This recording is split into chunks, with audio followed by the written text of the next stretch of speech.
Lemon in the middle portion, Skyshack and Big Lagoon. Skyshack regains the lead and finally close finish.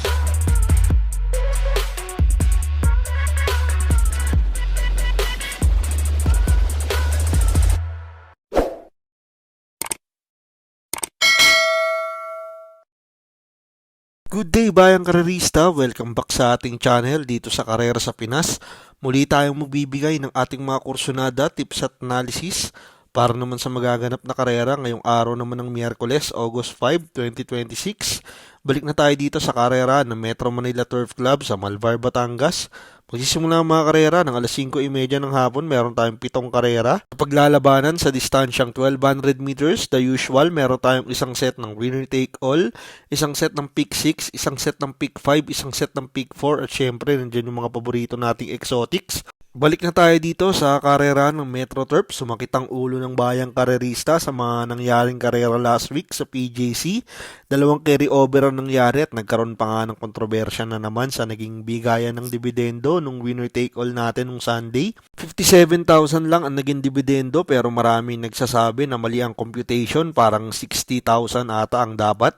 Pero nagpaliwanag naman ng PJC at naglabas ng statement tungkol sa kanilang computation. Tayo labas na tayo dyan kasi di naman din tayo tumama. Kaya bawi tayo ngayong week dito sa MMTCI. Hindi ganun kakapal ang lineup natin ngayong Miyerkules pero may kahirapan.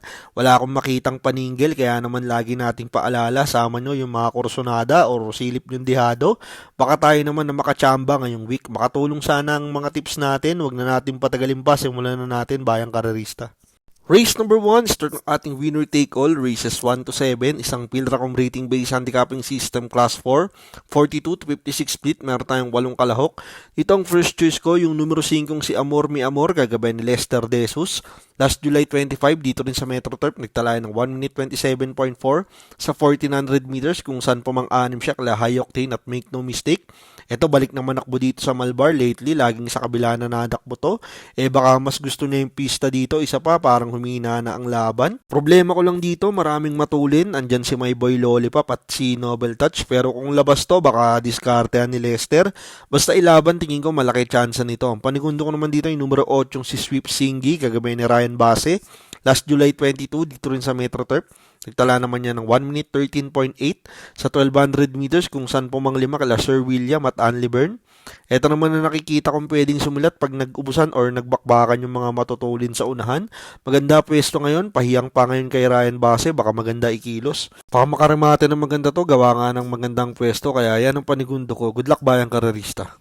Race number 2, start ng ating pick 6, races 2 to 7, isang 3-year-old and above maiden race group placers. Meron tayong 8 kalahok. Dito ang first choice ko, yung numero 4 si Sterling Pounds, kagabay ni Jeric Pastoral. Last July 8, dito rin sa Metro Turf, nagtala ng 1 minute 28.6 sa 1400 meters kung saan nakasegundo siya kay Final Gambit. May best time naman niya na 1 minute 14.2 sa 1200 meters. Etong tagal na din sa maiden ito, taon na din ang ginugol nito sa kanyang maiden assignment. Tumanda na siya dito, kumbaga mga latest runs nito lagi nasisisegundo or natitimbang. Tingin ko swerte na lang ang kulang ng kabayong to, baka sakaling matapat na ngayon makaraos na. Ang panigundo ko naman dito yung numero 6 na si Campil, gagabay ni RC Tabor.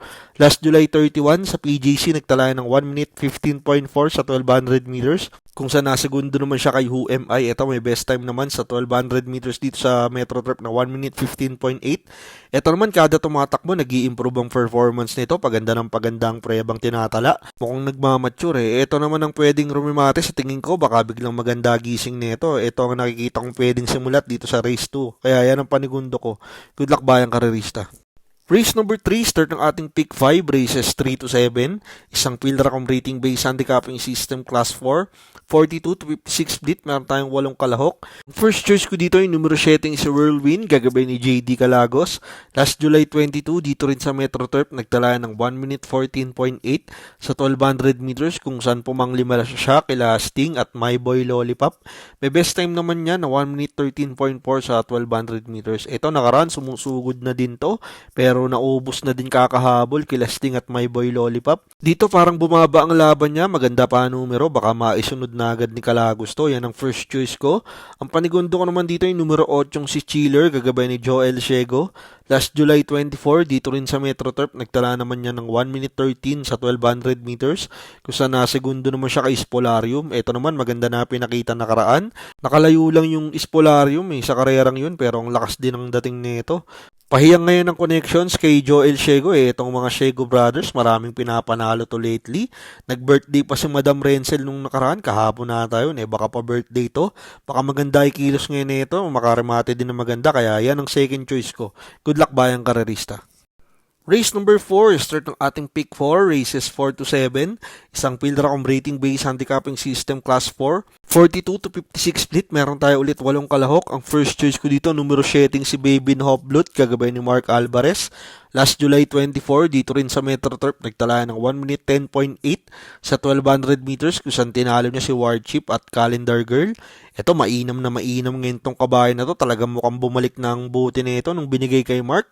Nakaraan, nag-uno to partida. Parang sinubukan pa to nung couple entry niyang si Warchip. Pero pagdating ng rekta, ang layo pa nanalo nito. Tingin ko pwede pang makaulit to. Ang panigundo ko naman dito yung numero 3 na si Sexy Bomb, gagabay ni Patty Dilema. Last July 24, dito rin sa MetroTurf. Nagtala ng 1 minute 13 sa 1200 meters kung saan nasegundo siya kay Between. Ito naman ang pwedeng makinabang or pwedeng rumimate pag nagkaroon ng maagang bakbakan sa unahan. Naturuan ng rumimate itong kabayan na to. Nakaraan, nakalayo lang si Between pero ang lakas din ang dating nito. Dito kung magubusan sila sa unahan, baka ito ang sumilat sa kanila. Kaya ito ang kursunada kong panigundo. Good luck bayang karerista. Race number 5, last daily double plus 1, isang field rack rating based handicapping system class 4, 42 to 56 split, meron tayong 8 kalahok. Dito ang first choice ko, numero 7 si Calendar Girl, gagabay ni Ryan Base. Last July 24, dito rin sa MetroTurf, nagtala ng 1 minute 12.4 sa 1200 meters. Sa na-tersera siya kila Baby Hopblood at Warchip. Ito parang masumina ang laban nito, maganda pa ang numero ngayon. Tingin ko isusunod lang ni Ryan Base to. Baka tanglawan niya lang yung mga mauuna dito, baka makaraos na ulit to. Ang panigundo ko naman dito yung numero 1 si Ann Lebern, kagabay ni Eminem Gonzalez. Last July 22, dito rin sa MetroTurf, nagtala ng 1 minute 13 sa 1200 meters, kung saan nasegundo siya kay Sir William. Ito naman nasegundo sa couple entry niya nung nakaraan, dito yun nga, may mga matutulin. Tingin ko isusunod lang to, ang concern ko lang dito, magaling to kay Kasulot. Ngayon Eminem, baka kapain niya pa ulit to. Pero malay natin, magamayin niya na agad, di ba? Isa pa baka ilaban ulit to, lalo na nag-birthday nga si Madam Renzel, kaya yan ang panigundo ko. Good luck bayang karerista. Race number 6, penultimate race, last daily double for the day. Isang field rack rating based handicapping system class 4, 42 to 56 split, meron tayo ulit 8 kalahok. Dito ang first choice ko, couple entries 2 and 2A, Mayten at si Just Attach. Mas inaasahan ko dito yung numero 2 na si Mayten, kagabay ni John Alvin Guse. Last July 24, dito rin sa MetroTurf, nagtala ng 1 minute 15.4 sa 1200 meters kung saan pumangwalo kila Baby Hopblood at Warchip. May best time yan na 1 minute 13.6 sa 1200 meters. Eto may takbong maganda to pag maganda gising Dito tingin ko yung couple entry niya yung makikipagbakbakan sa unahan. Tingin ko susunod lang ni Alvin to, mag-aabang lang to malamang. Baka biglang ilaban to, makarimate na maganda kahit 1200 meters lang ang karera. Yung couple entry niya naman, pag yan naman ng nauna at walang sumabay sa unahan at napabayaan, tingin ko kaya din tumapos niyan.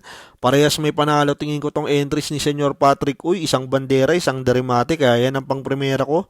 Ang panigundo ko naman dito yung numero 7 si Freedom Lover, gagabay ni King Flores. Last July 25, dito rin sa MetroTurf, nagtala naman niya ng 1 minute 27.4 sa 1400 meters kung saan pumang-anim siya kala Super Daily din at Transform.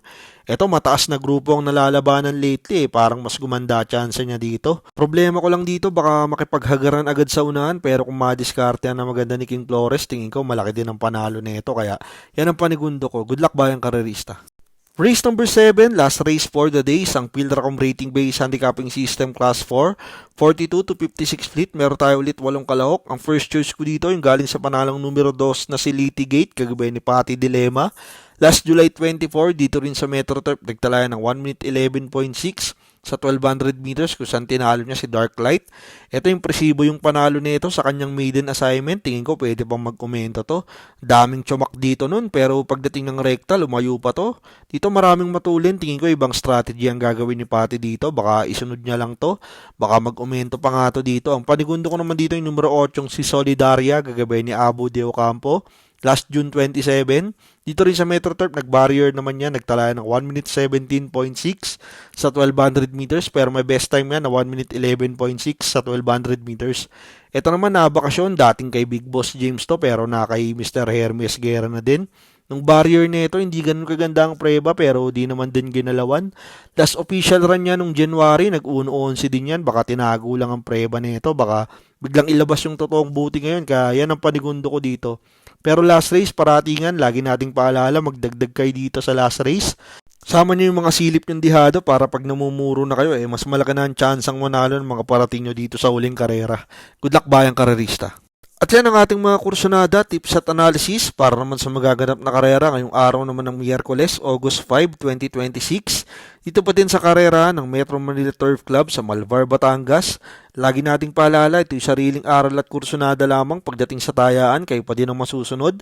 Maraming salamat sa inyong patuloy na pagsuporta dito sa karera sa Pinas. Makatulong sana ang ating mga giya at kursunada, magsitama sana tayong lahat. Happy racing at good luck bayang karerista!